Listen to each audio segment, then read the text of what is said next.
Selamat pagi anak-anak sekalian, bagaimana kabarnya? Semoga kalian sehat dan selalu dalam lindungannya. Yang saya hormati Bapak Oveni MSI selaku dosen pembimbing saya dan Ibu Mugiasti selaku guru pamong saya di SMP Negeri 9 Palangkaraya. Terima kasih Bapak dan Ibu untuk kesempatan yang diberikan kepada saya. Baiklah anak-anak, sebelum Ibu memulai pembelajaran, marilah kita berdoa menurut agama dan kepercayaan kita masing-masing. Berdoa dimulai. Berdoa selesai.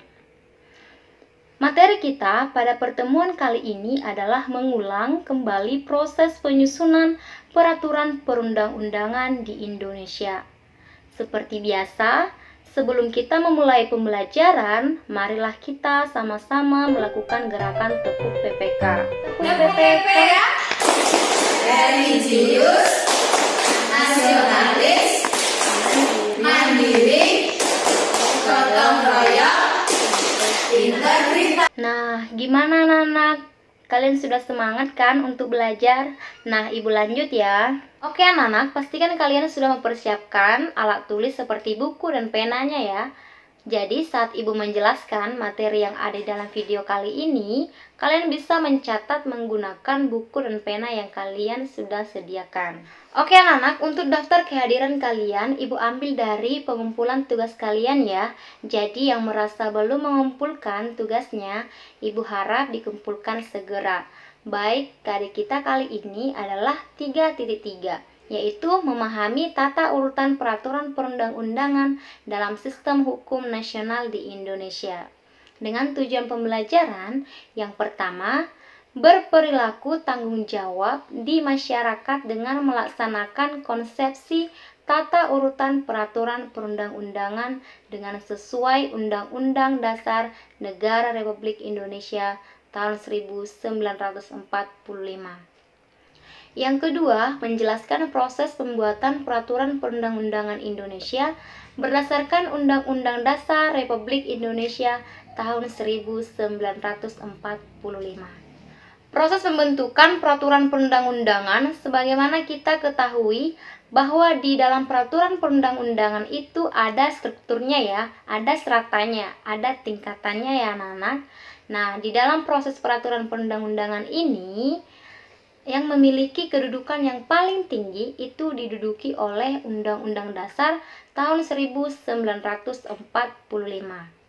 Nah, bagaimana proses pembentukan UUD 1945? Kita akan bahas pada video kali ini.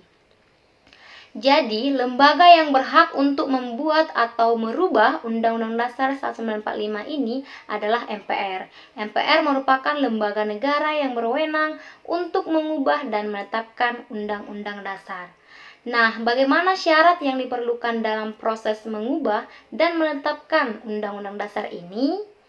Jadi, tata cara perubahan Undang-Undang Dasar 1945 yang pertama, kalau ada inisiatif untuk melakukan suatu perubahan, perubahan itu harus diajukan sekurang-kurangnya 1/3 dari seluruh jumlah anggota MPR.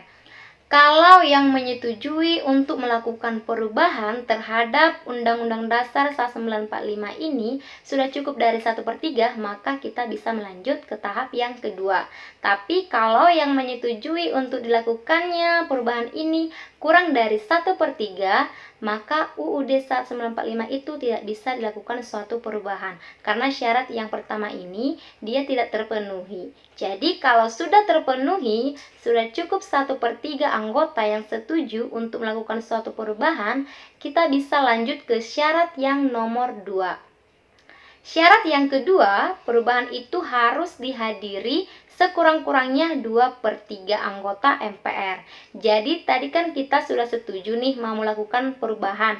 Nah, saat perubahan itu mau dilakukan, mau dirumuskan, ataupun mau dibahas, orang yang harus menghadiri rapat tersebut harus berjumlah sekurang-kurangnya 2/3. Nah, kalau yang mendatangi proses untuk mengubah UUD itu sudah 2/3 dari anggota MPR, kita bisa lanjut ke syarat yang terakhir ya.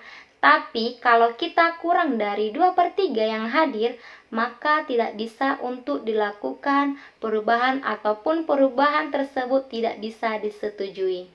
Kalau sudah masuk ataupun sudah genap, sudah cukup 2/3 anggota MPR yang hadir, maka kita bisa lanjut ke syarat yang nomor 3, yaitu perubahan itu harus disetujui sekurang-kurangnya 50% plus 1 anggota MPR. Jadi, kalau yang menyetujui UUD 1945 ini hanya 40% misalnya, jadi ini tidak bisa dilakukan proses penyetujuan ataupun tidak bisa diketok palu seperti itu. Syarat yang nomor 3-nya itu kurang. Jadi, kalau mau disetujui harus ada persetujuan 50% plus 1 anggota MPR. Ya, sampai di sini kalian harus pahami ya anak-anak, jangan kebalik ya. Kalau diajukan itu dia 1/3, kalau dihadiri itu 2/3, dan kalau disetujui itu 50% plus 1 anggota MPR. Kita lanjut ya anak-anak, yang kedua adalah TAP MPR atau kepanjangannya ketetapan MPR. Nah, TAP MPR ini merupakan produk hukum dari MPR dan MPRS saat masih berkedudukan menjadi lembaga negara tertinggi ya. Nah, TAP MPR ini memiliki kekuatan hukum yang mengikat ke dalam dan yang mengikat ke luar. Nah, kalau kalian perhatikan struktur lembaga negara, jadi pada saat ini, saat sesudah diamandemen itu, MPR kedudukannya sudah sejajar dengan lembaga-lembaga negara yang lain. Nah, kedudukan MPR memiliki kedudukan tertinggi, itu dia, saat sebelum diamandemen. Jadi untuk sekarang itu, TAP MPR sudah tidak ada lagi, tapi ada beberapa peraturan di TAP MPR ini yang masih kita gunakan. Seperti itu ya anak-anak. Kita lanjut, yang menduduki struktur yang ketiga itu ada undang-undang dan perpu.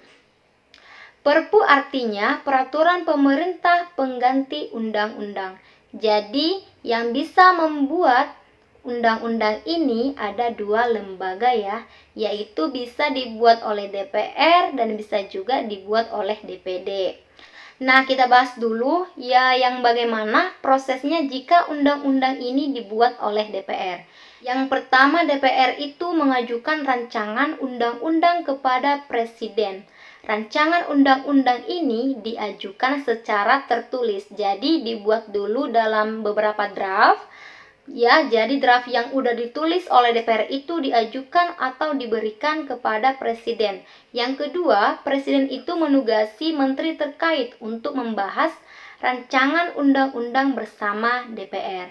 Jadi, kalau misalnya undang-undang itu dibuat mengenai undang-undang tentang ekonomi, jadi menteri yang terkait yaitu adalah Menteri Perekonomian ya.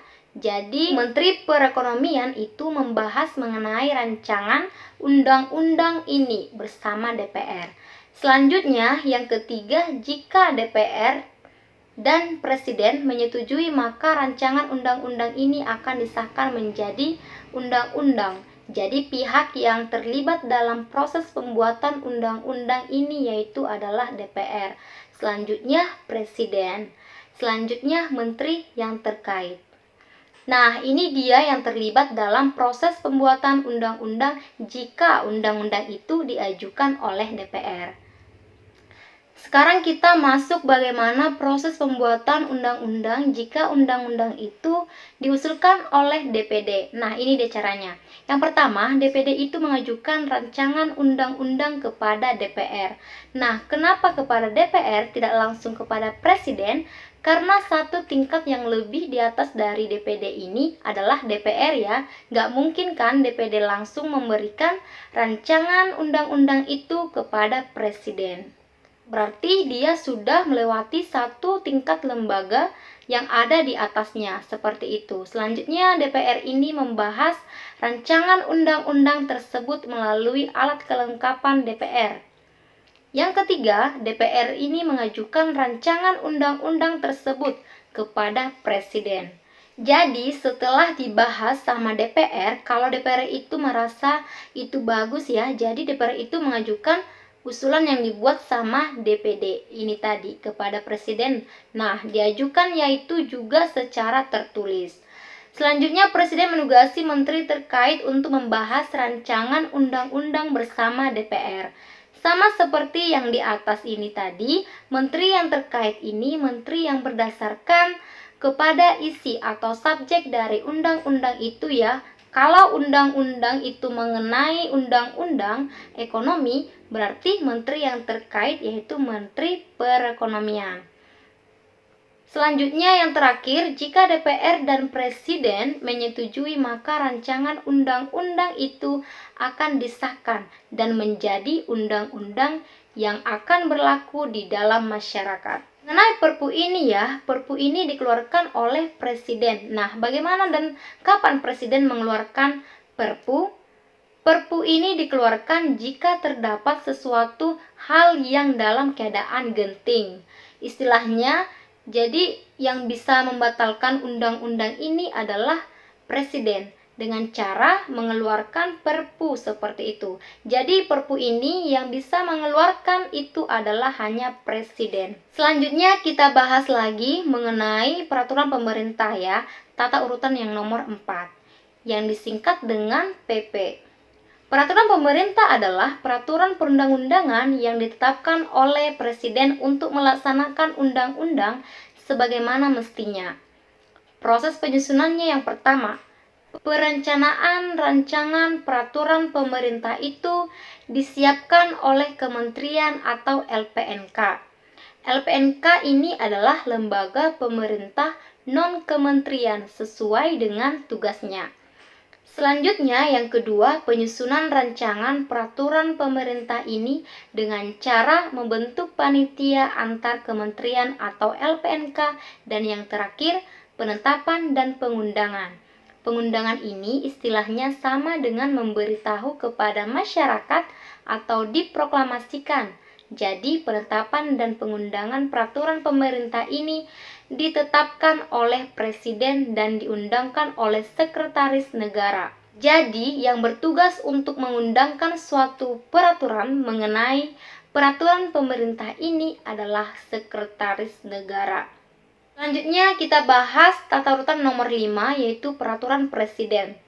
Peraturan Presiden adalah peraturan perundang-undangan yang ditetapkan oleh Presiden untuk menjalankan perintah peraturan perundang-undangan yang lebih tinggi atau dalam menyelenggarakan kekuasaan pemerintah. Nah, proses penyusunannya yang pertama, Presiden membentuk panitia antar kementerian atau LPNK oleh pengusul. Dan yang kedua, pengharmonisasian atau pembulatan dan penetapan konsepsi rancangan peraturan Presiden dikoordinasikan oleh menteri yang menyelenggarakan urusan pemerintahan di bidang hukum. Dan yang terakhir, pengesahan dan penetapan itu dilakukan oleh Presiden. Selanjutnya yang terakhir ada Perda. Perda itu artinya adalah peraturan daerah. Perda itu ada perda provinsi dan perda kabupaten atau kota. Dalam penjelasan kali ini langsung aja saya gabungkan antara perda, yaitu perda provinsi dan perda kabupaten atau kota. Kenapa langsung digabungkan? Karena proses pembuatannya itu hampir sama, cuman tingkatannya aja yang berbeda. Langsung aja Ibu bahas. Nah, perda ini bisa dibentuk oleh DPRD, Dewan Perwakilan Rakyat Daerah, dengan persetujuan gubernur atau bupati dan wali kota. Perda ini dapat dibuat oleh DPRD atau gubernur atau bupati ataupun wali kota. Jadi, kalau di tingkat provinsi yang bisa membuat perda ini adalah DPRD dan gubernur, dan kalau di tingkat kabupaten atau kota yang bisa membuat perda ini adalah bupati atau wali kota. Sampai di sini kalian harus paham ya. Sekarang kita bahas proses penyusunan perda. Jika DPRD yang membuat perda tersebut, yang pertama, DPRD mengajukan rancangan tersebut kepada gubernur kalau di tingkat provinsi, dan kepada bupati atau wali kota kalau di tingkat kabupaten atau kota. Yang kedua, DPRD bersama gubernur kalau di tingkat provinsi ataupun DPRD bersama bupati atau wali kota untuk tingkat kabupaten atau kota membahas rancangan perda yang diusulkan oleh DPRD tersebut.